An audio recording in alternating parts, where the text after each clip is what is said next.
नमस्कार शिक्षक बंधू आणि भगिनींनो, रुपाली चव्हाण एज्युकेशनल व्हिडिओ या माझ्या चॅनलमध्ये आपणा सर्वांचं स्वागत आहे। आपण बघत आहोत पॅटचे पेपर 2025-26 चे। यापूर्वीच्या व्हिडिओमध्ये आपण मराठी आणि गणित विषयाचे पेपर, त्यामध्ये आलेले प्रश्न आणि त्यांची लिहावयाची उत्तरं याविषयीची माहिती बघितली। आजचा जो आपला पेपर होता इंग्रजीचा, मग इंग्रजीच्या पेपरमध्ये कोणकोणते प्रश्न होते आणि प्रश्नांची उत्तरं कशा पद्धतीने लिहायची याविषयीचा आजचा हा व्हिडिओ आहे। बघा, ज्या पद्धतीने आपण इयत्ता 2री ते 5वीचे मराठी आणि गणित विषयाचे पेपर बघितले, अगदी त्याच पद्धतीने आपण इयत्ता 2री ते 5वीचे इंग्रजी विषयाचे देखील पेपर बघणार आहोत।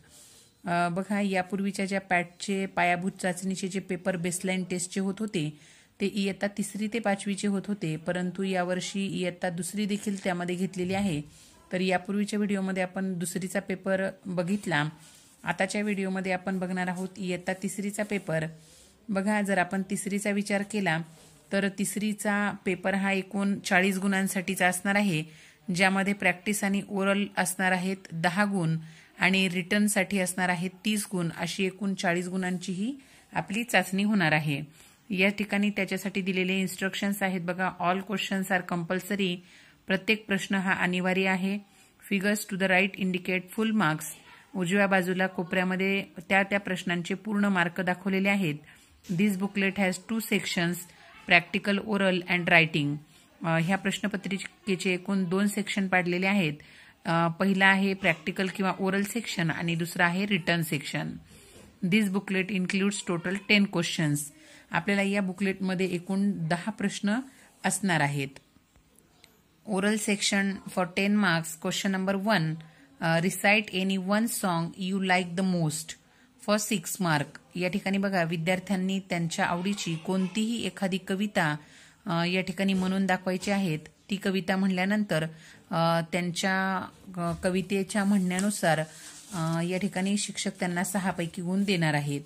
Introduce your self for 4 marks, विद्यार्थ्यांनी स्वतःचं दिलेलं इन्स्ट्रक्शन यासाठी 4 गुण असणार आहेत।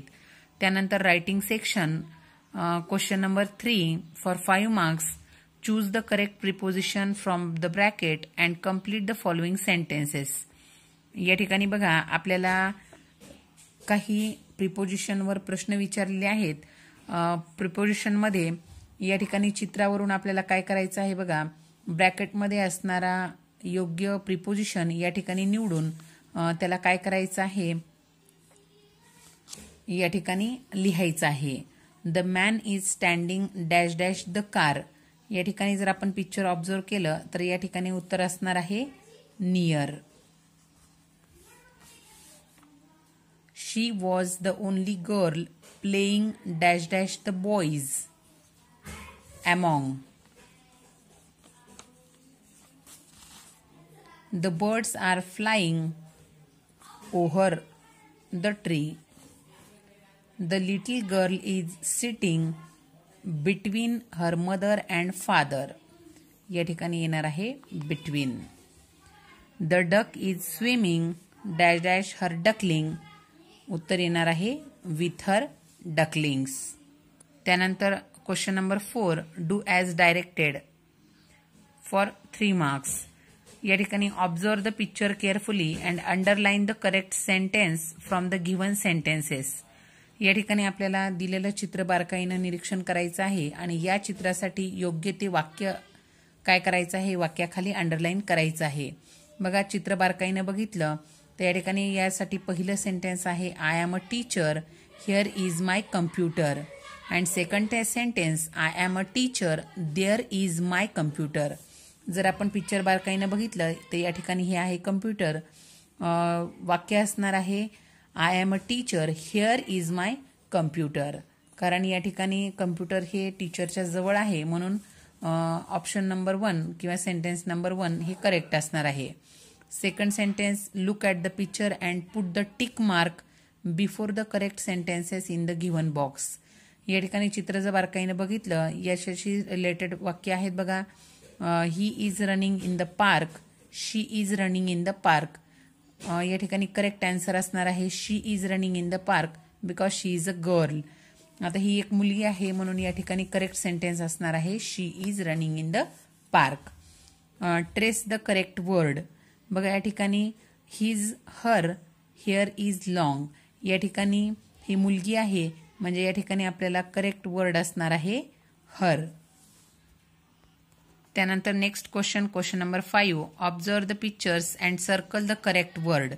एकूण 3 गुणांसाठी आहे. बघा या ठिकाणी पिक्चर बारकाईनं निरीक्षण करायचं आहे आणि या पिक्चरसाठीच्या करेक्ट वर्डला आपल्याला काय करायचं आहे, सर्कल करायचं आहे. Apple, kite, tree. त्यानंतर question number 6. Find and write the odd one out in the space provided. आपल्याला दिलेल्या शब्दांमधून ऑड वन म्हणजेच वेगळा काय करायचा आहे, शब्द शोधायचा आहे आणि दिलेल्या जागेमध्ये गिवन स्पेसमध्ये काय करायचा आहे तो लिहायचा आहे. 10, can, main, Den.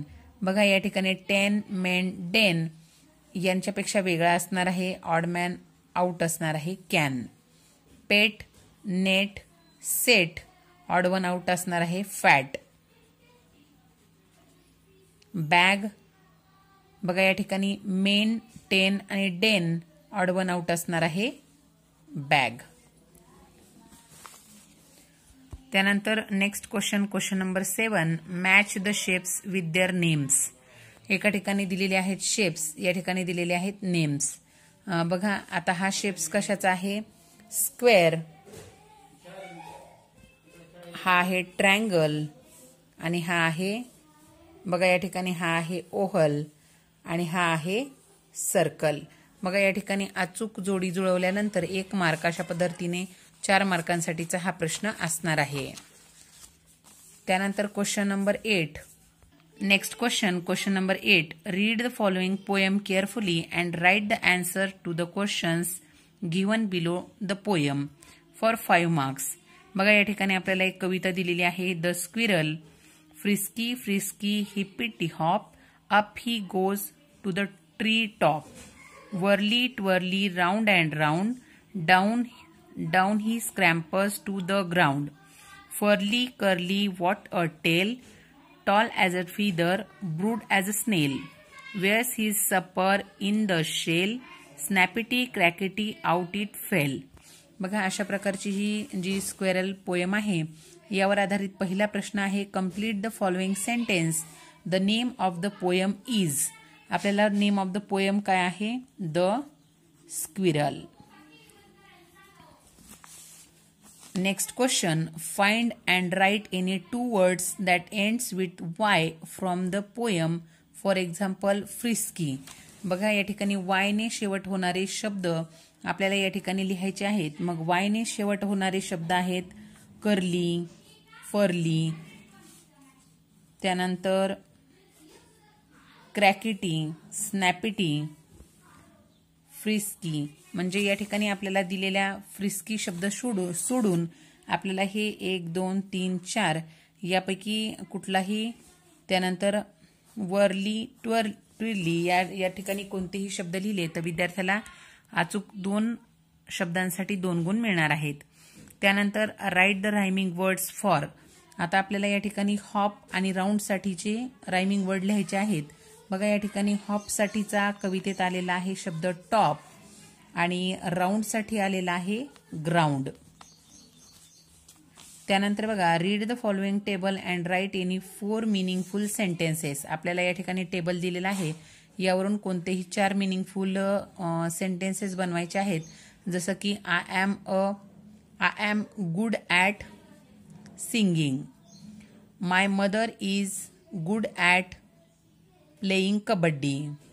My father is good at painting. My friend is good at dancing.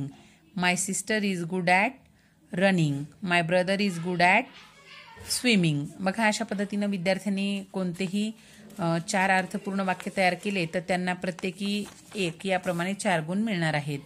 त्यानंतर बघा क्वेश्चन नंबर 10 एकूण 3 गुणांसाठी आहे. Count and write the number in words. या ठिकाणी आपल्याला दिलेले चित्र काउंट करायचे आहेत आणि त्याचं अक्षरात लेखन या ठिकाणी करायचं आहे.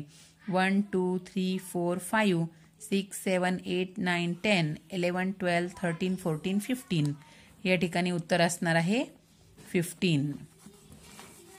नेक्स्ट 1 2 3 4 5 6 7 8 9 10 11 12 13 14. त्यानंतर बघा या ठिकाणी 1 2 3 4 5 6 7 8 9 10 10 आणि 10 20. 1 2 3 4 5 5 5 10 आणि हा एक 11. अशा पद्धतीनं प्रत्येक अचूक स्पेलिंगसाठी या ठिकाणी 3 गुण अशा पद्धतीनं विद्यार्थ्यांना मिळणार आहेत. बघा व्हिडिओ आवडला असेल तर नक्कीच चॅनलला लाईक शेअर आणि सबस्क्राईब करा.